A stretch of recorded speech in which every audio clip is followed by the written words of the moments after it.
Muhammadiyah, TKP Angkatan 9, Kabupaten Purwokerto. Saya dari SD Negeri Suko, Kecamatan Bandung, Purwokerto. Bersama saya, rekan sejawat saya, Ibu Apriani Pratiwi. Monggo, perkenalkan diri. Perkenalkan, saya Apriani Pratiwi dari SD Negeri Suko, mengajar di muatan bahasa Inggris. Terima kasih Bu Tiwi. Untuk selanjutnya adalah PP saya, bersama Bapak Agung. Monggo dipersilahkan. Terima kasih Bu Nurul. Assalamualaikum warahmatullahi wabarakatuh. Waalaikumsalam. Seperti yang disampaikan Bu Nurul, Bu Tiwi, saya Agung Disdayu sebagai pengajar prakteknya Bu Nurul, pendamping dalam pelaksanaan program pendidikan guru penggerak. Di dalam pembelajaran, Bu Nurul ini ada tugas Bu Tiwi untuk mempraktekkan proses coaching kepada rekan sejawat.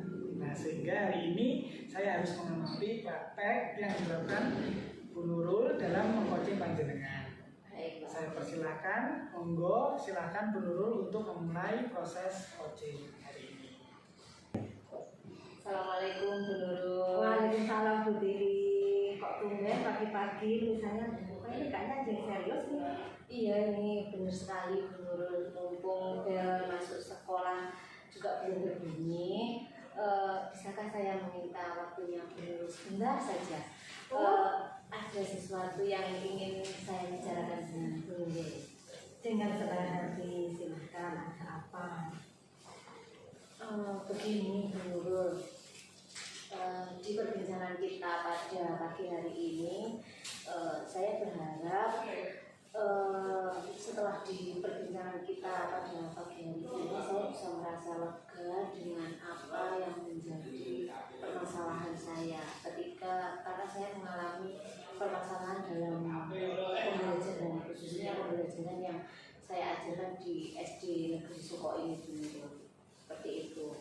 Oh begitu. Emangnya Bu Tiwi ada masalah apa ya terkait dengan pembelajaran untuk di kelas itu Bu Tiwi? Begini Bu Nurul, mungkin menurut Ibu ini masalah yang sepele ya, tapi ini kan memang saya yang mengalami secara langsung, jadi saya merasa belum menemukan solusi atas permasalahan saya sendiri. Karena begini Bu Nurul, saya ini kan lulusan PGSD ya Bu Nurul, tapi secara real di SD Negeri Suko ini saya diberi tugas oleh kepala sekolah untuk mengajarkan muatan bahasa Inggris, dan saya ketika mengajarkan pembelajaran bahasa Inggris itu saya menemui kendala yang saya alami itu anak-anak itu kurang antusias dulu dalam kegiatan pembelajaran di kelas. Banyak siswa yang masih gaduh ketika saya mengajarkan bahasa Inggris di kelas, khususnya itu di kelas 3 Bu Nurul. Karena begini Bu Nurul, ketika saya menyampaikan dan menuliskan materi di papan tulis itu, saya juga menjelaskan anak-anak itu tidak begitu memperhatikan apa yang saya sampaikan. Kira-kira solusi apa yang mungkin bisa saya lakukan agar siswa itu bisa lebih antusias seperti itu? Baik Bu Tiwi. Selama ini kalau boleh tahu Bu Tiwi itu dari begitu Bu Tiwi. Emangnya Bu Tiwi dulu itu dari jurusan apa? Saya kuliahnya dulu dari jurusan PGSD Bu Nurul. Oh begitu. Iya. Walaupun PGSD kan ada ya materi bahasa Inggris itu berapa SKS gitu ya? Ada Bu Nurul, karena memang saya sendiri itu juga kurang menguasai Bu Nurul dari segi materi bahasa Inggris itu saya kurang menguasai. Oh begitu.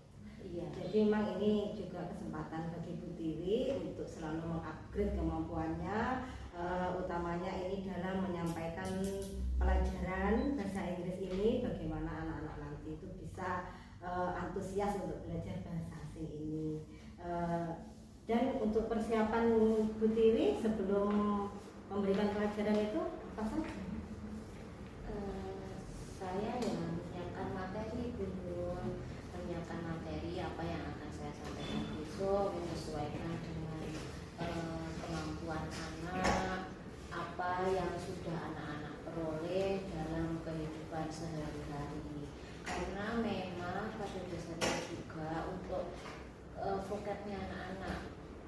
pemeliharaan kata anak-anak itu juga masih minim Bu Nurul, karena tidak setiap hari anak-anak itu menggunakan bahasa Inggris meskipun sedikit. Jadi mungkin juga mereka itu belum terbiasa dengan menggunakan bahasa Inggris di kegiatan sehari-hari mereka.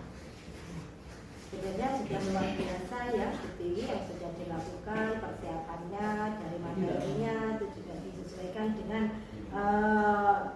yang seharian anak-anak lakukan itu. Jadi itu sudah sebetulnya itu sangat sudah membantu sebetulnya ya. Memang seperti itu yang harus lebih meningkatkan lagi bagaimana untuk pembelajaran bahasa Inggris itu bisa menyenangkan dan anak-anak itu juga bisa kembali antusias untuk belajar bahasa asing ini.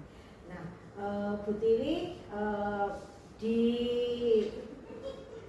lingkup sekolah mungkin atau di kecamatan itu adakah misalkan KKG untuk muatan lokal bahasa Inggris itu? Ada Bu Nurul, di lingkup kecamatan ada KKG untuk guru-guru khusus mata pelajaran bahasa Inggris. Kami mengadakan pertemuan itu setiap 1 bulan sekali pada minggu kedua. Banyak sekali sebenarnya agenda yang kami lakukan di sana. Selain menyusun administrasi pembelajaran, kita juga berbagi pengalaman pembelajaran khususnya bahasa Inggris bagi anak-anak sekolah dasar. Oh gitu. Ya sebetulnya yang sudah dilakukan Bu Tiwi ini sudah luar biasa sekali, mulai dari persiapan pribadi maupun dengan persiapan kita saling bertukar pemikiran, pengalaman itu bersama teman-teman di KKG, juga persiapan dan membahas apa-apa yang jadi kendala dalam KKG itu sangat luar biasa sekali. Dan Bu Tiwi juga harus tetap semangat untuk belajar dan untuk memfasilitasi belajar anak yang menyenangkan. Ya, saya kira apa yang sudah dilakukan Bu Tiwi ini sudah luar biasa. Semoga Bu Tiwi tetap semangat belajar dan terus semangat untuk anak-anak kita lebih baik lagi dan bisa untuk komunikasi dalam bahasa Inggris. Oke. Terima kasih Bu Nurul atas waktu yang sudah diberikan, juga solusi arahan yang sudah bisa mencerahkan permasalahan yang khususnya saya alami, dan semoga saya bisa melakukan pembelajaran yang lebih menarik, bisa menjadi guru yang diidolakan oleh anak-anak sehingga anak-anak lebih antusias belajar dan prestasinya juga semakin meningkat. Terima kasih Bu Nurul sekali lagi atas waktu yang diberikan kepada saya, sudah mendengarkan keluh kesah saya, dan saya semakin optimis lagi dalam melakukan pembelajaran khususnya muatan bahasa Inggris ini. Ya, sama-sama Bu Tiwi, semangat terus, tetap semangat. Terima kasih. Saya masuk kelas dulu. Silakan. Terima kasih Bu Nurul dan Bu Tiwi sudah melakukan proses coaching. Secara keseluruhan praktek coaching yang dilakukan Bu Nurul dan Bu Tiwi selaku rekan sejawat sudah berjalan dengan baik, sudah sesuai alurnya, yaitu alur tirta, berjalan sesuai dengan apa yang kita hendaki. Catatan yang saya amati proses coaching hari ini adalah yang pertama yaitu dalam prinsip kemitraan, di mana tadi sudah ada tujuan ditetapkan oleh rekan sejawat. Kemudian dalam prinsip proses kreatif, percakapan dua arah, dan rekan sejawat yang lebih banyak berbicara. Kemudian mendengarkan, mengulang, merangkum perkataan rekan sejawat dan bertanya. Kemudian pertanyaan yang digunakan merupakan pertanyaan yang menggali. Kemudian yang prinsip yang ketiga yaitu memaksimalkan potensi. Tadi sudah terlihat percakapan menghasilkan tindak lanjut yang konkret.